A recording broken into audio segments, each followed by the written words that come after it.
Gibunyagan na ang tilapia, napunta sa sinugbang baboy, litson manok, o kinilaw nga tilapia. O ka na, dire na nagikuha na to sa atong farm. Except lang sa karne nga baboy. For today's video, na ako'y mga bisita, gikan pa sa Cebu. Para mas malingaw gyud ang ilang pagpangaligo, naghimo na sa mi og sakayan. Para maka-experience mo sila og pinobre nga tirada. Naapog ko mga igsoon nga gikan pa sa Cebu, nga nanguli. Timing sa kanya pagkalaagan nila, kaninod kayo ang panahon. O gitistingan na dayon namo, ang among sakayan og maayo gyud ang pagkaplastada. Huwag sigurado gyud ko nga malingaw sila kay dili basta-basta ang atong tirada. Samtang wala pa sila, anda muna nato ang ato para paniod to. Og syempre ato dahil ang bunyagan ang atong manok para ato nang tuyok-tuyokon. Mao giniganahan sa mga taga-syudad nga mga probinsya kay basta maabot sila nagay kahanda. Mao gid siguro na ang tradisyon nato mga Pinoy. Og wala gid magdugay na ngabot sila og gidiretso dayon og ligo.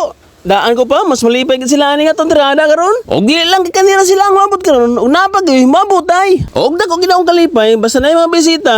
Umori sa mua. Samtang sila nalingaw pangaligo, nagandam sa go sa atong para panood to. Pinubre ra gud pero at least di sila magmahay. Og sa sige nila pangaligo, naagid reklamo kay laom kayo. Kay bisag kung saan pa kuno niya tiglom sa laom, di kuno niya matungkad. Ayuta. Unsa man sa pagkatungkad sa yuta nga dagko-dagko naman sa di, puro buyag og mga tiyan. Kay last namong gagmay pa sila. Naghalin na lang po para tugtugan sa mga manok kay nahuman na og limpyo. Mas maayo gud to kung uli ang gamiton, pero para estetik tanahon, mogamit ta og kahoy. Kay ingon nila mas lami kunog luto basta kahoy, pero ambot lang kay kasagaran sa mga netsunan, uling man ang gamiton. Og isunod ang gandam ang para sugbaonon, araw matimplahan na og masugdan na og sugba. Og syempre ako nagyapon na mo lihok kay mas ganahan jud ko nga ako mo buhat para sa akong mga bisita.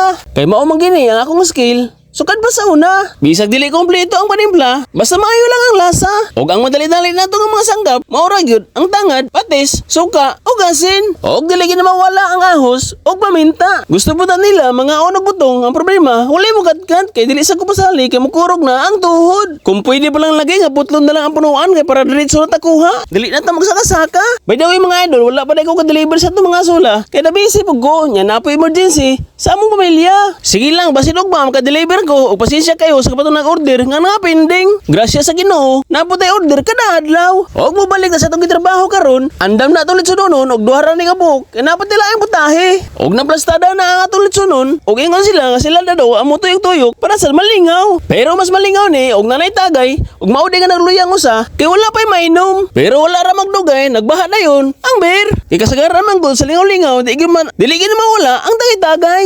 Pero nahibong ko kay lagi sugduran og dagkong kahoy. Ug mura na noon og maglitson baboy. Pertigid din ang lingawa kay lang kung gikubidyahan nga pilong kuno ang atong baboy. Pero sige lang punpohon kung tagantag grasya, makalitson tag baboy dire. Og tungod sa ilang kalingaw, iyahay na lang og live, iyahay og picture sa ato ang gamay nga pispan. Og nabunyagan na gyud ang atong tilapia. Og gusto man nila nga ma-experience sa pagpanaga. So ako silang gikuhaan og buti para may atong ipaon sa atong taga. Ug pretty na lang lingawa kay kadait sa taga mugabit dayon. Pagkalapas-lapas ko kadabira. Plano na tong halutan ng tilapia, magsugbata ug magkilaw. Og mauna dito na nang ilang kuha nga tilapia. Ug naagid ni sa mga 3 kilo. Sakto sa kaysa atong pagkinilaw kay naay pipino. Maginumpra. First time na ako nagkilaw og tilapia ug dili sad basta-basta. Kaya hasta ang ulo og bukog giapil sa timpla. Og pila ra bay dagan sa oras.